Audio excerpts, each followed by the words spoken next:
और अभी भी ईरान से दो बहुत बड़ी खबरें आ रही हैं। इजरायल ने ईरान के असेंबली ऑफ एक्सपर्ट्स की बिल्डिंग को उड़ा दिया है।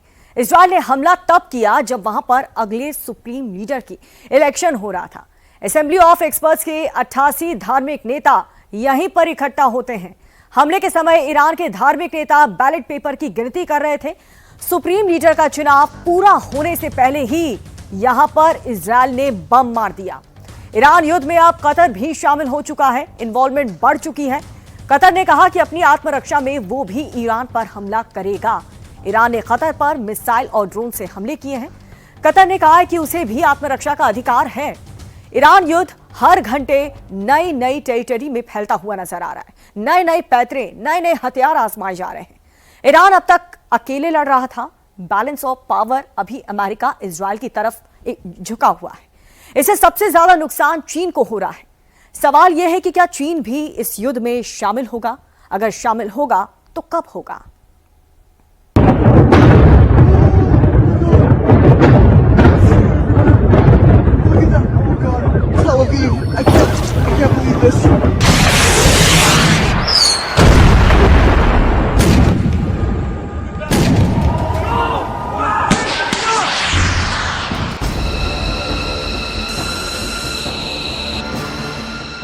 ट्रंप के पास B-2 बॉमर है।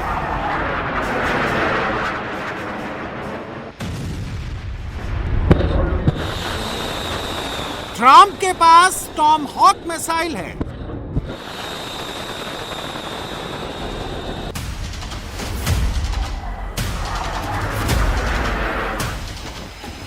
ट्रंप के पास USS Lincoln, USS Gerald career battle groups हैं।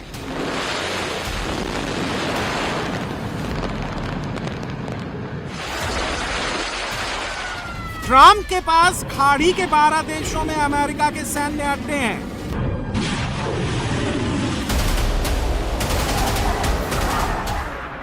ट्रंप के पास F-22 रैप्टर, F-35, F-15E और F-15 का बेड़ा है।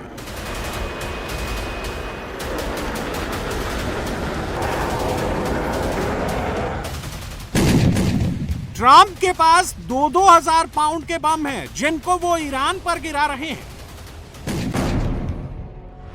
ट्रंप के पास 14 टन के भी बम हैं, जिनको ईरान के न्यूक्लियर साइट पर गिराकर वो फोर्दो का तिलिस्म फोड़ चुके हैं। ट्रंप के पास जंग के लिए तैयार 50,000 अमेरिकी सैनिक हैं, जो अमेरिका को सुपर पावर बनाने वाले हथियारों से लैस हैं। ईरान के पास क्या है? खामेनेई की आर्मी के पास शाहिद 136 ड्रोन है।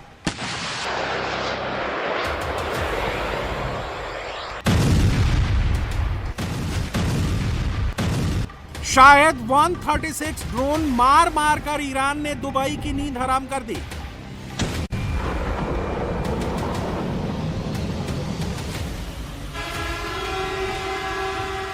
शाहिद 136 ड्रोन मारकर ईरान ने सऊदी अरब की सबसे बड़ी आरामको रिफाइनरी जला दी। शाहिद 136 ड्रोन मारकर ईरान ने बहरीन में यूएस नेवी की 5th फ्लीट का हेडक्वार्टर जला दिया। शाहिद 136 ड्रोन मारकर ईरान ने अमेरिका का $1 बिलियन का रेडार उड़ा दिया।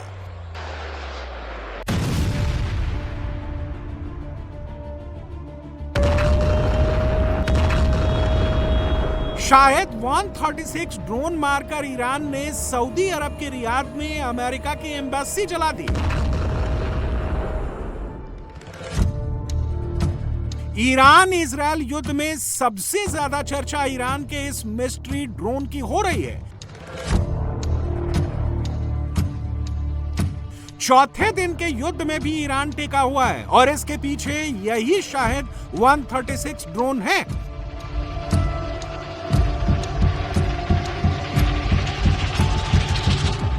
ईरान के पास इसका बड़ा जखीरा मौजूद है। जमीन के नीचे 100 फुट गहरी सुरंग में ईरान ने अपने शाहिद 136 ड्रोन को छिपा रखा है।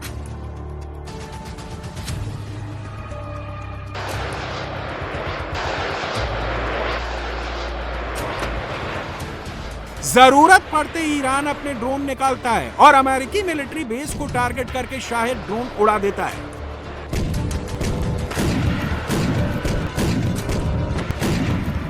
एक बार लॉन्च हो जाने के बाद ईरान का ये शाहिद 136 ड्रोन 2,000 किलोमीटर दूर जाकर मार करता है। ये सुसाइडल ड्रोन है, इसलिए कुछ लोग इसे शहीद ड्रोन भी कहते हैं। ये या तो मर जाता है या मार देता है।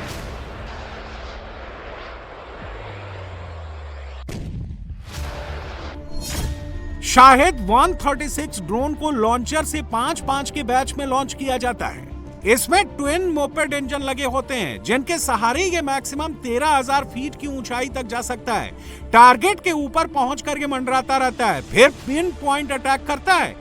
इसकी लंबाई 3.5 मीटर, मैक्सिमम स्पीड 185 किलोमीटर प्रति घंटा, वजन करीब 2 क्विंटल और रेंज 2092 किलोमीटर होती है। शाहिद 136 के वॉरहेड में 30 किलो हाईली एक्सप्लोसिव भरा होता है। इसका डिजाइन ऐसा है कि इंपैक्ट वाली जगह पर यह मैक्सिमम डैमेज करता है। शाहिद 136 ड्रोन के मामले में ईरान आत्मनिर्भर है। वॉर एक्सपर्ट्स का अनुमान है कि ईरान के पास 80,000 शाहिद 136 ड्रोन का जखीरा है। हर दिन वो 400 नए ड्रोन का प्रोडक्शन कर सकता है। इसी ड्रोन के दम पर ईरान इस जंग को लंबा, बहुत लंबा खींचना चाहता है। ईरान इस जंग को इतना लंबा खींचना चाहता है कि अमेरिका की जेब जलने लगे और अमेरिका के लोग ही ट्रंप से सवाल करने लगे।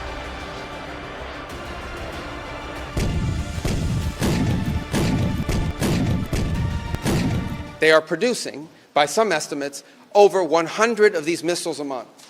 Compare that to the 6 or 7 interceptors that can be built a month. They can build 100 of these a month, not to mention the thousands of one-way attack drones that they also have.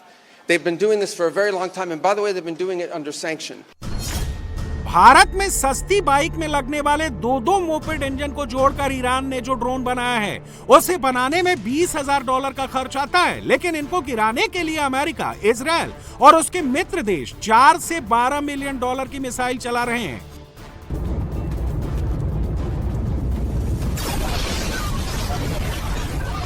Iran की ballistic missile, cruise missile और ईरानी drones को गिराने के लिए America और उसके मित्र देश patriot, third और एरो एयर डिफेंस की मिसाइलें मार रहे हैं। यूएई को अमेरिका ने पैट्रियट और थर्ड एयर डिफेंस सिस्टम दिया है। यूएई का इंटरसेप्शन रेट 96% है। ईरान ने यूएई पर 72 घंटे के अंदर 172 बैलिस्टिक मिसाइलें, 8 क्रूज मिसाइलें और 755 ड्रोन मारे। यूएई ने 96% ईरानी हथियारों को इंटरसेप्ट कर लिया। पैट्रियट मिसाइल सिस्टम PAC-3 के एक मिसाइल की कीमत $4 मिलियन यानी $40 लाख है। थर्ड इंटरसेप्टर की एक मिसाइल $12 मिलियन यानी $1,20 लाख की आती है। इतनी महंगी महंगी मिसाइलें ईरान के $20,000 के ड्रोन पर जाया हो रही हैं। एक पैट्रियट मिसाइल शाहिद 136 ड्रोन से 200 गुना महंगी है। थर्ड मिसाइल शाहिद से 600 गुना महंगी है।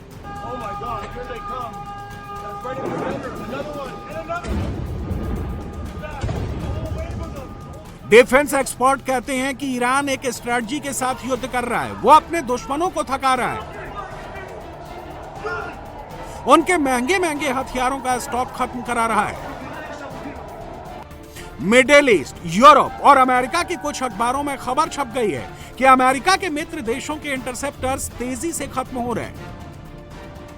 इस पर अमेरिकी राष्ट्रपति डोनाल्ड ट्रंप को कहना पड़ा कि हमारे पास हथियारों की कोई कमी नहीं है, हम ईरान पर बम मारते रहेंगे, मारते रहेंगे, मारते ही रहेंगे। This was our last best chance to strike what we're doing right now and eliminate. हमने ईरान के खिलाफ युद्ध इसलिए शुरू किया क्योंकि ईरान की शैतानी हुकूमत को खत्म करने का ये आखिरी मौका था। हमारे टारगेट्स बिल्कुल साफ हैं। पहले हम ईरान के मिसाइल क्षमता को नष्ट करेंगे। आप देख रहे हैं कि हम बिल्कुल वही कर रहे हैं। हम उनकी मिसाइल बनाने की क्षमता को भी खत्म करेंगे। तीसरा, हम उनके परमाणु ठिकानों को तबाह करेंगे और फिर ईरान की नेवी को नष्ट करेंगे। हम ईरान को किसी भी कीमत पर एटॉमिक हथियार नहीं बनाने देंगे। हमने पहले सोचा था कि ये युद्ध 4-5 हफ्ते में निपट जाएगा, लेकिन अब लग रहा है कि ये लंबा चलेगा। कोई बात नहीं, अमेरिका लंबी लड़ाई के लिए तैयार है। But we have capability to go far longer than that, we'll do it.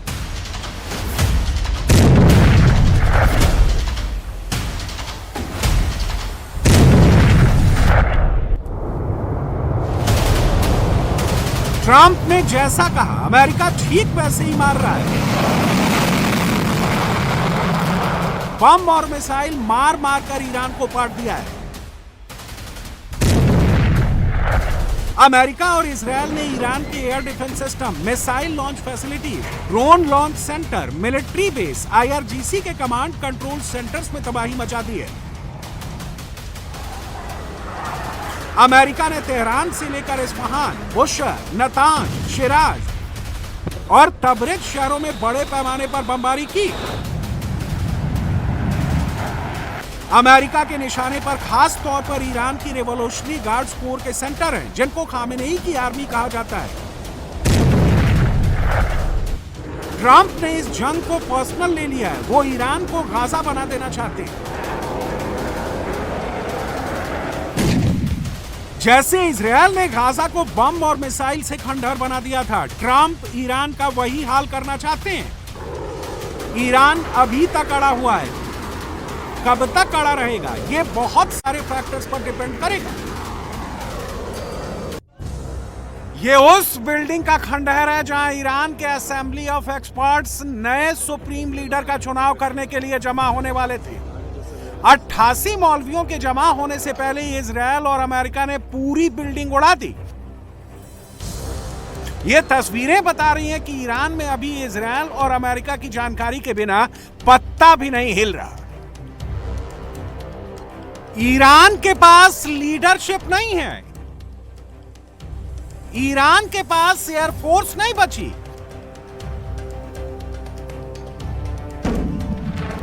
Iran की नेवी को अमेरिका ने समंदर में डुबो दिया।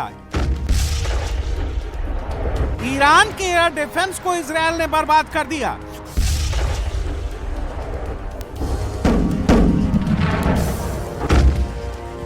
ईरान के आसमान पर पूरी तरह इजरायल और अमेरिका का कब्जा है। इजरायल जहां चाह रहा है वहां बम मार रहा है। अमेरिका और इजरायल के बॉम्बर्स ने केरमन सूबे में ईरान के एक मिलिट्री बेस को उड़ा दिया, जिसमें ईरान के 13 सैनिक मारे गए। अमेरिका ने रीपर ड्रोन से इस्फहान और शिराज शहरों में IRGC के कमांड एंड कंट्रोल सेंटर्स को बर्बाद कर दिया।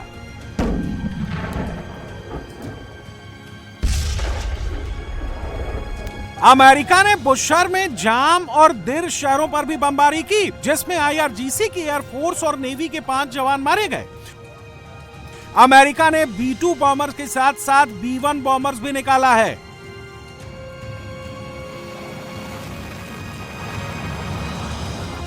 ईरान की मिलिट्री साइट्स पर हमले के लिए B-2 stealth bombers, F-15, F-16, F-18, F-22 Raptor और F-35 फाइटर्स का भी इस्तेमाल किया गया है।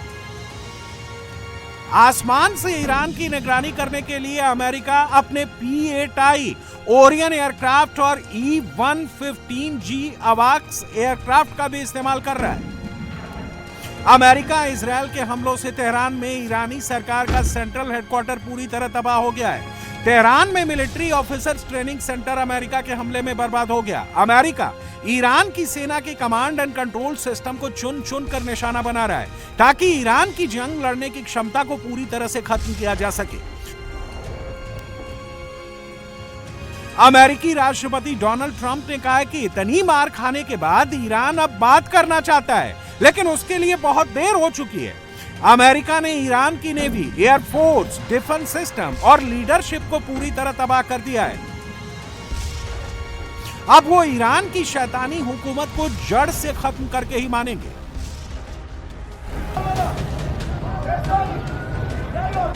ईरान अमेरिका का सामना नहीं कर पा रहा। उसके पास 2 ही हथियार बचे हैं, मिसाइल और ड्रोन। 2 दिन के युद्ध के बाद ईरान ने अपनी स्ट्रेटजी बदली है। ईरान अभी ड्रोन ज्यादा उड़ा रहा है, मिसाइल कम चला रहा है। लेकिन वो जहां मिसाइल मार रहा है वहां भारी तबाही हो रही है। ये इजरायल का यरूशलेम शहर है। ईरानी मिसाइल यहां गिरी तो एक बार के लिए यरूशलेम थर्रा उठा। इजरायल के बेरशिबा में भी भयंकर हमला किया है। ईरानी हाइपरसोनिक मिसाइल से पूरा इलाका कांप गया है। ईरान फतह मिसाइल भी चला रहा है। ईरान की मिसाइलें जब तेल अवीव पर गिरी तो पूरे इलाके में धुएं का गुबार फैल गया। ईरान जितनी ताकत लगा सकता है उतनी ताकत से वो इजरायल पर मिसाइलें ठोक रहा है।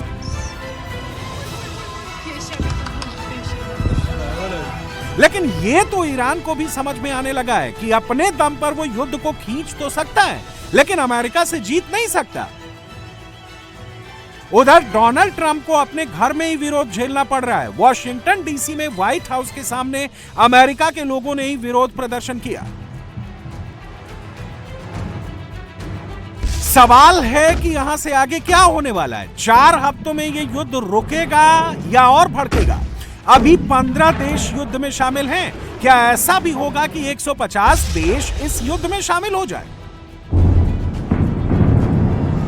ईरान के पीछे 2 बड़ी शक्तियां हैं, रूस और चीन। रूसी राष्ट्रपति व्लादिमीर पुतिन जब यूक्रेन युद्ध में उतरे तो ईरान ने उनकी मदद की। शी जिनपिंग ने ईरान की मदद से ही आर्थिक साम्राज्य खड़ा किया। स्ट्रेट ऑफ हॉर्मुज ईरान के हाथ का ट्रम्प कार्ड है। ईरान ने इस कार्ड को फेंटना शुरू कर दिया है। ईरान स्ट्रेट ऑफ हॉर्मुज में खड़े तेल टैंकरों में आग लगाने लगा है। ईरान ने अभी एक टैंकर जलाया है, आगे वो और भी टैंकर जला सकता है। स्ट्रेट ऑफ हॉर्मुज में इस वक्त 700 से ज्यादा तेल टैंकर फंसे हुए हैं। स्ट्रेट ऑफ हॉर्मुज एक पतला समुद्री रास्ता है जो ईरान के कब्जे में है। पूरी दुनिया का 20% क्रूड ऑयल यहीं से गुजरता है। चीन का 40 से 50% क्रूड ऑयल इसी स्ट्रेट ऑफ हॉर्मुज से जाता है। चीन सबसे ज्यादा 2 ही देश से क्रूड ऑयल खरीदता है, एक रूस से और दूसरा ईरान से। कागज पर यानी रिकॉर्ड में चीन ईरान से एक भी बैरल तेल नहीं खरीदता। रिकॉर्ड में यही दर्ज होता है कि चीन अपना क्रूड ऑयल मलेशिया से खरीदता है। दिलचस्प यह है कि मलेशिया जितना क्रूड ऑयल प्रोड्यूस करता है उससे कई गुना ज्यादा चीन उससे इंपोर्ट दिखाता है। शी जिनपिंग ये गड़बड़झाला कैसे करते हैं ये समझना जरूरी है। तेल का ये खेल समझेंगे तभी समझ पाएंगे कि इतने बड़े युद्ध पर भी जिनपिंग कुछ बोल क्यों नहीं रहे। अमेरिका इतनी दादागिरी दिखा रहा है फिर भी जिनपिंग चुप क्यों है। अमेरिका चाहता है कि दुनिया में जहां भी क्रूड ऑयल का बिजनेस हो वो सिर्फ पेट्रो डॉलर में हो। चीन इसे नहीं मानता। वो रूस और ईरान दोनों देशों से युआन में क्रूड ऑयल खरीदता है। ईरान से क्रूड खरीदने और उसे युआन में पेमेंट करने के लिए चीन ने एक मिस्ट्री कंपनी बनाई। कनलुन नाम का यह bank China national petroleum corporation यानी CNPC के कंट्रोल में है। ईरान के साथ तेल का सारा धंधा चीन इसी मिस्ट्री बैंक कनलुन से करता था। चीन ईरान से हर महीने $1.5 अरब का क्रूड ऑयल खरीदता है लेकिन पेमेंट युआन में करता है। यह पेमेंट कनलुन के खाते में ट्रांसफर होता है जिससे ईरान चाइनीज आर्म्स और एमुनिशन खरीदता। ईरान पर अमेरिका और इजरायल के हमले से चीन का यह पूरा नेटवर्क ठप हो गया। ईरान युद्ध शुरू होने से पहले क्रूड ऑयल की कीमत $70 प्रति बैरल थी। ईरान युद्ध शुरू होने के बाद क्रूड ऑयल की कीमत $80 प्रति बैरल हो गई है। इससे भारत समेत पूरी दुनिया को तो नुकसान होगा ही लेकिन इससे सबसे ज्यादा नुकसान चीन को होगा। फिर भी चीन चुप है। वो चुपचाप सारा तमाशा देख रहा है। ईरान ने एयर डिफेंस के लिए चाइनीज टेक्नोलॉजी लगाई थी, वो ध्वस्त हो चुकी है। चाइनीज रेडार एयर डिफेंस ने ऑपरेशन सिंदूर में पाकिस्तान को धोखा दिया था। अब चाइनीज हथियारों ने ईरान को भी धोखा दे दिया है। ईरान युद्ध में अभी रूस नहीं आ रहा।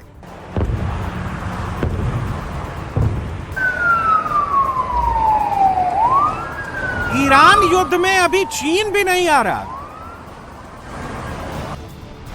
दोनों देश अभी हालात भांप रहे हैं। वो ये देख रहे हैं कि ये युद्ध कितना लंबा चलता है। ईरान में अमेरिका और इजरायल हवाई हमले तो बहुत कर रहे हैं लेकिन हवाई हमलों से रिजीम चेंज नहीं हो सकता।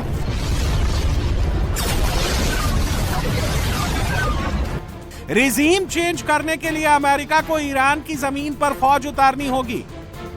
ट्रंप जिस लॉन्ग वॉर की बात कर रहे हैं, क्या उनके लॉन्ग वॉर प्लान में ईरान की जमीन पर फौज उतारना भी शामिल है? ट्रंप कहते हैं हां, अगर जरूरत पड़ी तो ईरान में फौज भी उतारेंगे। रिजीम चेंज करने के लिए अमेरिका ने आखिरी बार सीरिया में फौज उतारी थी। सीरिया में हवाई हमले 2011 में शुरू हुए। अमेरिकी फौज 2015 में जमीन पर उतरी। बशर अल असद सरकार 2024 में गिरी। इससे पहले अमेरिका ने 2003 में इराक में फौज उतारी थी। फौज उतारने के बाद ही सद्दाम को पकड़ा जा सका और 2006 में सद्दाम को फांसी दी गई। अफगानिस्तान में अमेरिका ने 2001 में सेना उतारी थी। तालिबान को सत्ता से बेदखल करके अफगानिस्तान ने वहां हामिद करजई को सत्ता में बिठाया, लेकिन अमेरिका अफगानिस्तान को संभाल नहीं सका। 2021 में तालिबान की वापसी हुई तो अमेरिका को अफगानिस्तान से बोरिया बिस्तर समेट कर भागना पड़ा। रूस और चीन ईरान में अमेरिका के फंसने का इंतजार करेंगे। अब अमेरिका फंसेगा तो रूस और चीन धीरे धीरे इस युद्ध में पीछे से शामिल होंगे। वो ईरान की उसी तरह मदद करेंगे जैसे पश्चिमी देशों ने यूक्रेन की मदद करके युद्ध को लंबा खींचा है।